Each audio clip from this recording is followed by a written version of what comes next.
Hello there, this is Habib Srour, one of the attendings with the Department of Anesthesiology and Critical Care here at the University of Kentucky. I'm going to be talking today about acid base and arterial blood gas analysis. So for those of you who haven't uh, talked to me before about things like this, I try to make sure that what I teach you guys is as practical as possible. I try to be a pragmatist.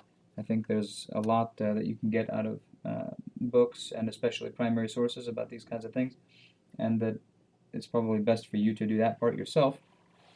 And when you interact with someone like me who's been through this and wants to impart some knowledge and hopefully wisdom on you, that I should give you a synthesis of those things in a way that's useful to you and not something that's just for rote memorization. So hopefully I'll accomplish this today. Some goals and objectives here. I want to make sure that you can develop an understanding of some general acid-base components, and you should be able to apply the appropriate terminology to these things, identify the basic diagnoses associated with this, establish a structured approach to a patient with acid-base arrangements. Like I said, we want to be practical here, and that you should be able to differentiate between the subcategories of the different acidoses and alkaloses when you're given the appropriate data. And you should be able to accurately diagnose a triple disorder, which we'll talk about.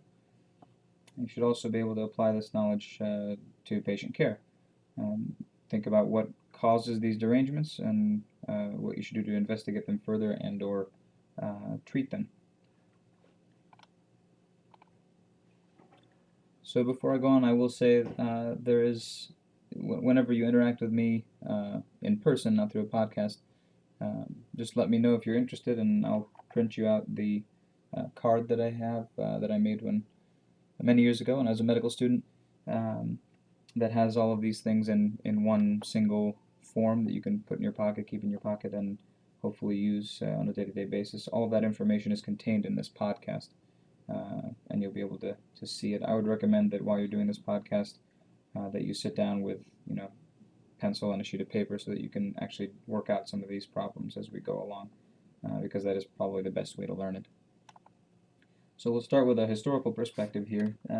Back in the day, well before my time, there was a time when physicians did pretty much everything related to patient care, meaning when you drew a blood gas, you took it down to the blood gas analyzer and you performed the blood gas analysis. You did all the QA and QI associated with that machinery. And so in order to do that, you had to know what the consistency equation was. And this consistency equation here, the hydrogen ion concentration is equal to 24 times the PCO2 over the bicarb, was used to calibrate those machines. As you may or may not know, when you get an arterial blood gas or any blood gas through one of those machines, the bicarb level is calculated, and it uses this equation to do that. And the chart here on the right side shows you what the pH with the associated hydrogen ion concentration should be. And you can put those values into this equation and then apply those things to the machine and then get your ABG. Using some simple math with this third bullet point here, you can see you can solve for the bicarb and see what the bicarb should be given some values in a patient's blood gas. So let's begin with some terminology. I try to tell you guys that you should, as a physician, you should be able to use the appropriate terminology when you're describing something in healthcare. So think about how you would describe to someone a pH of 7.2. I think most people that haven't thought about this or read about it further would call this an acidosis. And that is an incorrect statement. So the pH describes the condition of the blood. And if you think about what blood being called heme, heme correlates with anemia. So an alkalemia or an acidemia is the term that's used to describe the pH of the blood or the heme. Okay. Versus how you would describe a bicarbonate of 16. So a bicarbonate level of 16 would be appropriately described as a metabolic acidosis. So an acidosis or an alkalosis, ends in osis, and that is a diagnosis. Just a quick, easy way to remember the difference between those terms. So, as we just said, emia is a condition of the blood, osis is a diagnosis. The diagnoses come together to form what the actual condition of the blood is. And so what are the 4 diagnoses? You've got a respiratory acidosis, so PCO2 of greater than 40, a respiratory alkalosis, PCO2 of less than 40, and I make these hard stops here. I know that there is a range of what is normal, but when you look at a patient and try to make these determinations, the simplest thing to do is to have a single number that you use as a cutoff, and then use your clinical judgment to see if it's something that's relevant. And you have a metabolic acidosis, so that's a bicarb of less than 24, and a metabolic alkalosis, which is a bicarb of greater than 24. So some of the causes related to this. So if you look at a metabolic acidosis, you can subdivide that into an anion gap and osmolar gap metabolic acidosis. So it can be a non-anion gap or a non-osmolar gap, or it could have both of these things. So if you have, and we'll talk about this further as we go, but if you have a metabolic acidosis and it is an anion gap, osmolar gap acidosis, we'll see how to arrive at that conclusion later, then it's most likely a toxicity, ethanol, methanol, ethane glycol, acetone.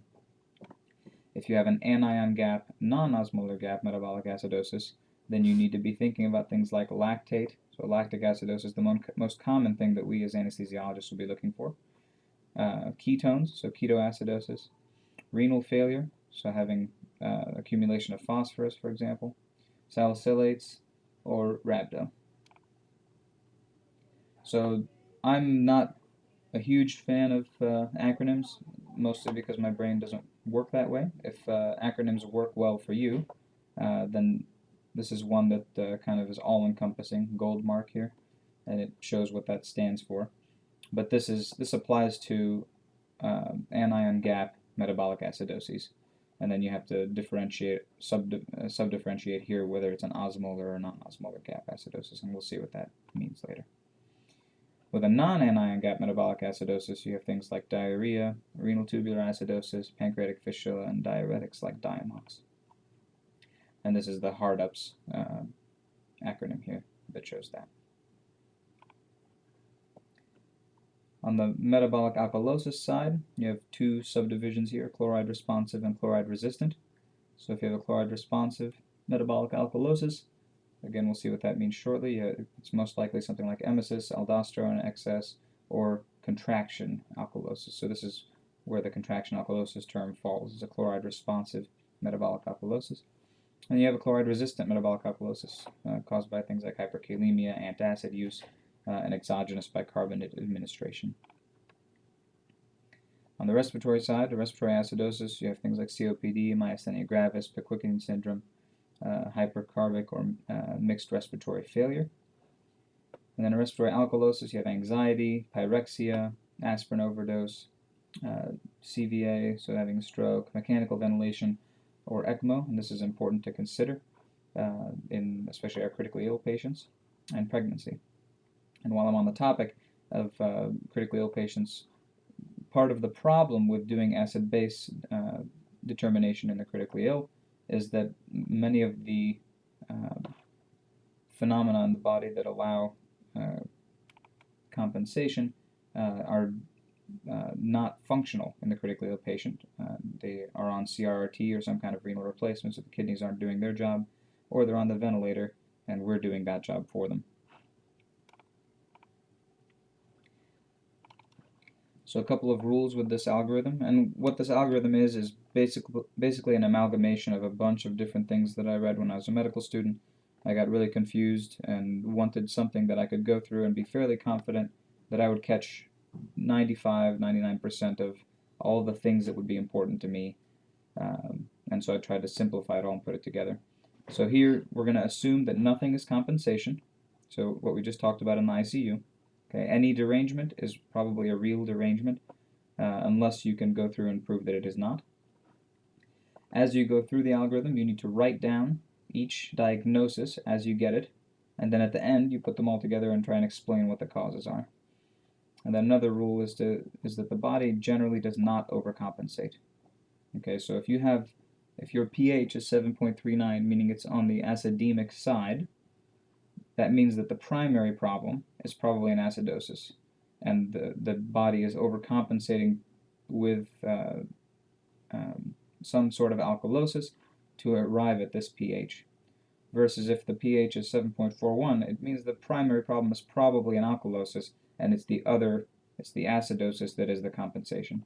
And this will become important if you're looking at a patient, you're trying to decide, is the problem a respiratory problem to begin with, or is it a metabolic problem to begin with? And sometimes it's difficult to differentiate that. So this is the summary of the steps. This is the card printout that if you talk to me you can get and keep in your pocket. And we'll go through a few problems with this. And really it's not as complicated as it might look on first blush.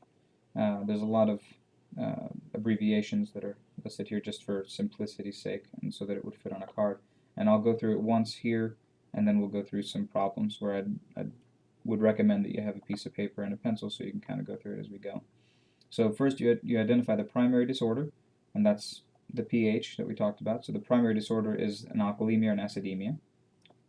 Then you're going to write down as you go what diagnoses you find. So if you find a metabolic acidosis or a metabolic alkalosis, you're going to write it down. If you find a respiratory alkalosis or an acidosis, you're going to write it down. If you have a metabolic acidosis, you're going to calculate the anion gap. That's what AG is here. Here's your equation for anion gap. The sodium concentration minus the chloride concentration minus the bicarb. I try to use the bicarb from a BMP if I can, because remember that the bicarb on an ABG is calculated, and I don't want to rely upon an instrument that's calibrated to calculate that item when we could directly measure it. Normal for an anion gap is 12. Now, a lot of the labs will show a normal anion gap, like in our electronic medical record, you see that normal is 16. That's a whole other bag of worms. There's a whole study of anion gap drift that has happened over the years as instruments are updated and changed, etc., etc. I will say that this is what I learned, and this is what has served me well. I think a lot of it is because most of our patients are critically ill, and there are other factors that actually decrease what a normal anion gap should be, and that's why this is written here. So consider the albumin level. Albumin level is important in the anion gap. Again, I try to be simple and practical, so if the albumin level is low, which it almost always is in a patient that we are treating in our day-to-day work, that means that you're more likely to have a positive anion gap, that you're more likely to have an anion gap that is greater than 12. So that's just a simple way to think about it. So if you have, you're going to get your anion gap, and then you're going to get your delta anion gap. So what that means is it's your anion gap minus normal. So right here, AG minus 12. Then you're going to take your delta anion gap, so what you just arrived at here, and you're going to add it to the bicarb. Okay, and all this is doing is it's trying to decide, it's trying to show you if the degree of metabolic acidosis that this patient has is fully explained by the anion gap. If it's not fully explained by the anion gap, then you have something else going on. Okay, and that's where this next line comes in. So if that sum is less than 24, is less than a normal bicarb, that means you also have a non-anion gap metabolic acidosis that's coexisting. Okay, and so remember, as we're going through this, if you find that, you're going to write it down. So you're going to find, let's say you find that this patient does have an anion gap metabolic acidosis, you're going to write that down. And then you go through this and you find that they also have a non-anion gap metabolic acidosis, you're going to write that down. Okay. If that sum is greater than 26, then you have a coexisting metabolic alkalosis. So the degree of anion gap that you have does not explain your pH, does not explain the degree of acidosis that you have. There's something else going on that makes it so, your anion gap is really high. You should have a worse bicarb level, but you don't. and so there must be a coexisting metabolic alkalosis. This takes a lot of repetition and time to fully grasp, but it is critically important for you to be able to do if you're going to do acid-base appropriately. Okay. Next step, if you have an anion gap, then you're going to get the osmolar gap. What that means is the gap between what the calculated osmolality is and what the measured osmolality is. So the calculated osmolality is 2 times the sodium plus the BUN over 2.8 plus the blood glucose over 18. And that gives you the calculated osmolality. You're going to take that and take your measured osmolality, which is something that you order. And if there's a difference between the two, usually greater than 5, then there is an osmolar gap, and there's something in there that is not accounted for by the osmolality that you're calculating. If you have a non-anion gap, metabolic acidosis, then you're going to check the potassium. So this comes into play outside of the realm of generally anesthesiology and critical care, and in truth modern medicine, because back in the day they didn't just check BMPs on everyone every day. And so this is basically to alert you to the fact that you should probably check a potassium if you haven't recently, because if the patient has a renal tubular acidosis, their potassium could be very high or very low. Okay, that's what RTA stands for here. And then you should check your urine anion gap. So the urine anion gap is the urine sodium plus the urine potassium minus the urine chloride. If that number, that sum, is a negative number, it doesn't matter what the number is, just that it's a negative number, it's less than 0, that means that your ammonia level in your urine is such that the bicarb loss that you have from this non-anion gap acidosis is probably from the GI system. Okay, we'll talk about that more. If it's a positive number, then the ammonia in your urine is such that you probably have a renal bicarb loss or a renal tubular acidosis. Okay. If you have a metabolic alkalosis, you should get your urine chloride. If it's less than 10, then it's a chloride responsive metabolic alkalosis. If it's greater than 20, then it's a resistant alkalosis, and this differentiates what we see between a contraction alkalosis and a lot of other things. Okay. I put the compensation equations here because it's important that you at least have them available. I don't use them, almost never. The only time I use them is if I do all of this and I can't explain one of the derangements, then I'll put it into this equation, and if this equation explains the derangement, then I can say, okay, then this is probably just compensation. So let's head into some problems. A little disclaimer, these problems are purely made up by me so that the numbers work out and to try to make the math a little bit easier. On the right side of the screen, I just put that card piece so that you can follow the algorithm as we go. So here, I'm going to verbalize everything as we go, and then what I would recommend is before you listen to me do this, you try to do it yourself. So here we have a primary disorder that is an alkalemia, so 7.43 is greater than 7.4. Okay, so that's just important to know that the primary disorder is an alkalemia, or the primary derangement, the diagnosis, whatever it is on the alk side, so the pH is high. We have a bicarb, a PCO2 of 22, so there is a respiratory alkalosis. We have a bicarb of 15, so we have a metabolic acidosis. Okay, so we're writing these down. If you have a metabolic acidosis, you're going to get the anion gap. Here we're going to do it with sodium of 137, a chloride of 111, and a bicarb of 14. So I'm using the BMP bicarb here. And that gets us an anion gap of 12. Okay, so we have a non-anion gap metabolic acidosis. Okay, it's not greater than 12. I'm going to write that down. If you go through the delta gap calculation here, it ends up, the delta gap is 12 minus 12, which is 0. You add that back to the bicarb, which is 14. 14 is less than 24. So you have a non-anion gap metabolic acidosis. So it gives you the same conclusion. There's not anything else going on. Okay. If we don't have an anion gap, so we're not going to do that. With a non-anion gap metabolic acidosis, we're going to look at the potassium. It looks okay, it's 3.9. and we're going to get the urine anion gap. So we have urine lights here at the bottom. I would tell you that ordering urine electrolytes in this situation is very helpful. It will give you a lot of good information. So if you take the urine sodium of 96 plus the urine potassium of 54 minus the urine chloride of 123, without even doing the calculation, I can tell you that 96 plus 54 is going to be above 123. Okay, and remember, all that matters is it positive or is it negative?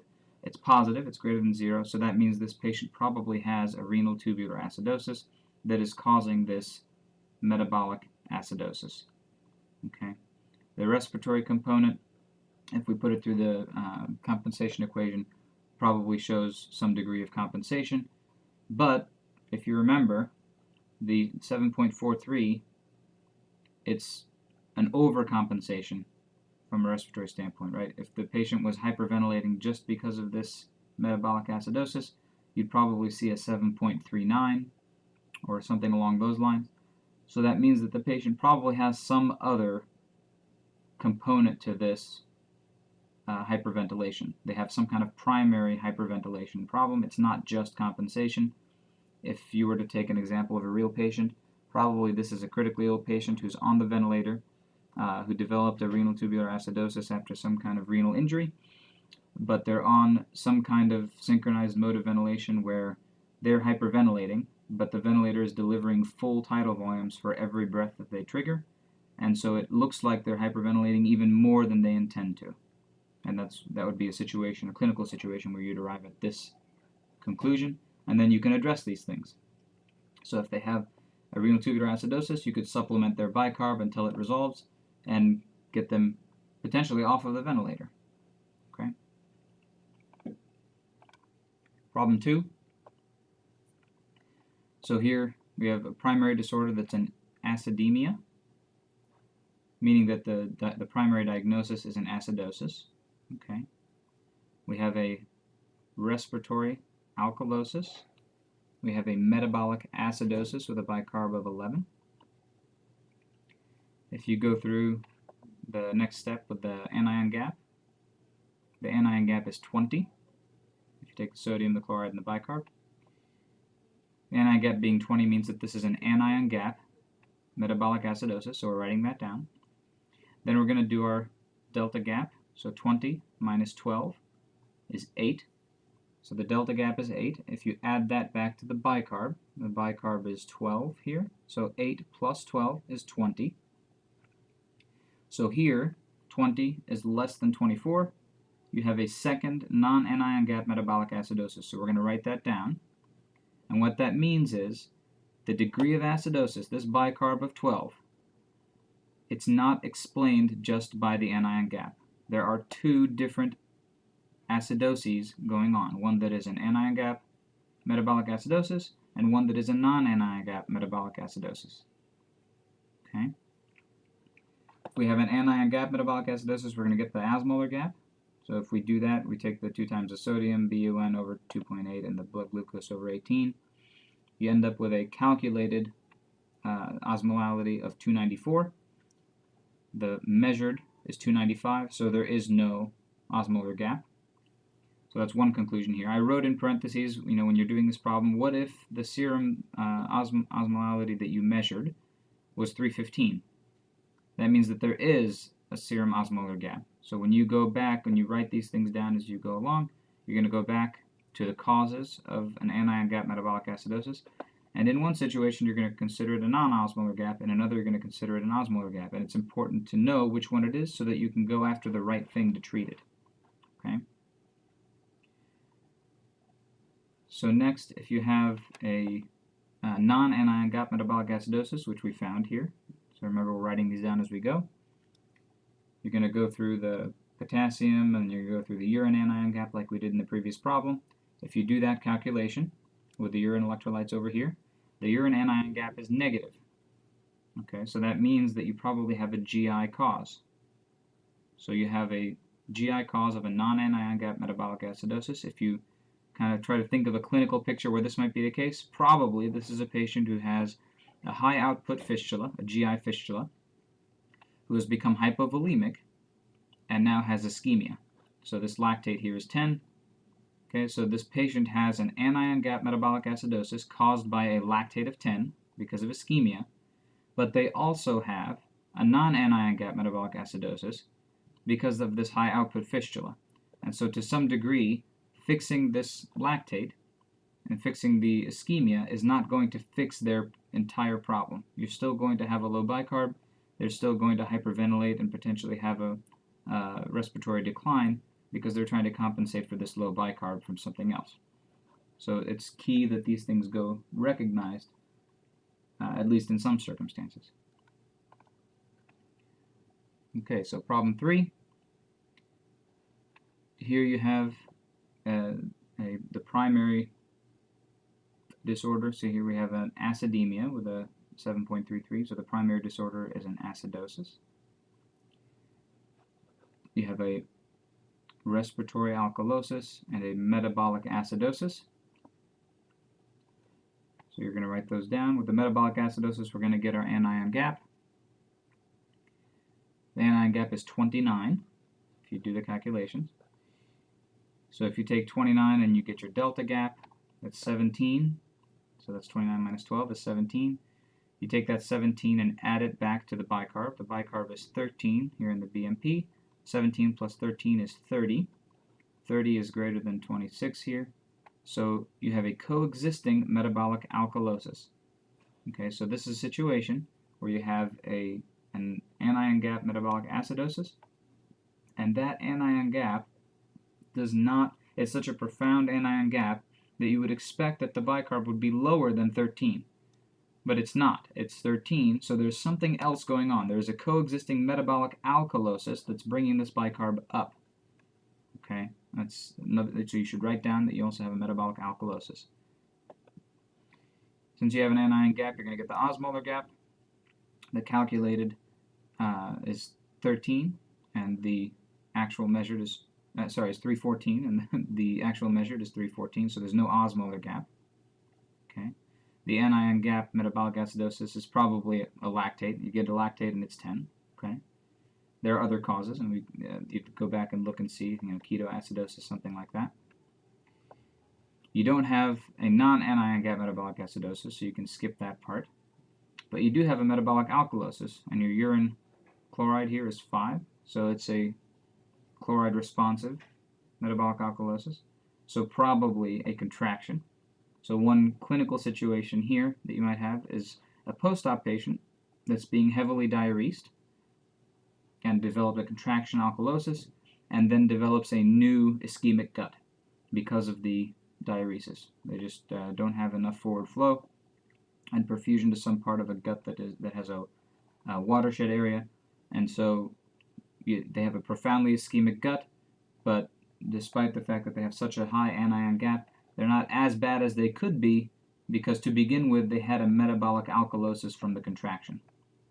Okay, and in both problem 2 and problem 3, the respiratory side, generally the respiratory side is a compensatory thing. If you go through the compensation equations, it either works or it doesn't, and then there might be something else like pain or something along those lines, hyperventilation, that might be a primary disorder and not a compensation from the respiratory side. So when you come across a patient like this, what should you order? Okay, if you have an ABG and your bicarb is off and you don't have a good explanation, then you should get a BMP and see what the bicarb actually measured is. If your BMP bicarb is off and you don't have a good explanation, you should go through the algorithm. Okay, the point of all of this is to find an explanation. That way, if it's something that's reversible, something that you should tackle and get a hold of quickly, then you can do that. What I generally do if I'm going to try and figure out what's actually going on, I order a lactate, I get urine electrolytes, and that includes sodium, chloride, potassium, creatinine, and urea. The reason for the creatinine and the urea is so that you can figure out if something is pre-renal or not, because generally these patients also aren't making much urine. So if you're going to go ahead and send the labs, you should send those. You can order the serum osmolality, and then if you have any concern that you have an anion gap and you have an acidosis as a result of this anion gap, then you might want to get a beta-hydroxybutyrate or ketones if you're not sure about the lactate. If you think that if this patient's glucose has been high, you might also be in ketoacidosis, and that would give you a clue as to whether that's what's going on. Okay. As an additional fun trick, we don't have this here, but you can order a lactate pyruvate ratio in some institutions. You can order these things separately here, but the pyruvate is a send-out and takes like 2 or 3 days to come back. But just for interest's sake, if you order this ratio and it comes back as less than 20, then generally what that means is your lactic acidosis is not a production problem. It's not an ischemia problem. It's actually a clearance problem. The liver is having trouble clearing it. It can happen after shocked liver, things along those lines. Versus if it's greater than 20, it usually correlates with ischemia. This is not a hard and fast rule, and I encourage you to read more about this if you're interested. The albumin and the anion gap drift, these are fun things to read about, like I mentioned before. I encourage you to read about this and all sorts of other related things when it comes to acid-base. You know, alternative views, the strong ion differences, these kinds of things that you should know, and you should know some of the basis for this synopsis of all these things. But this will hopefully give you a nice framework from which to have a jumping off point to take care of patients, and also to learn on your own and fit new knowledge within some sort of framework that will hopefully help you out. If you have any questions, feel free to contact me, and I'll look forward to seeing you guys either in the OR or in the ICU, where we can talk more about this. And I encourage you to bring it up if it's something that if you had any difficulty with this, or if you want to see it put into practice, and we can go through this and go through the work of it and get you up to speed. These are some of the references. Thank you very much for your attention, and have a great day.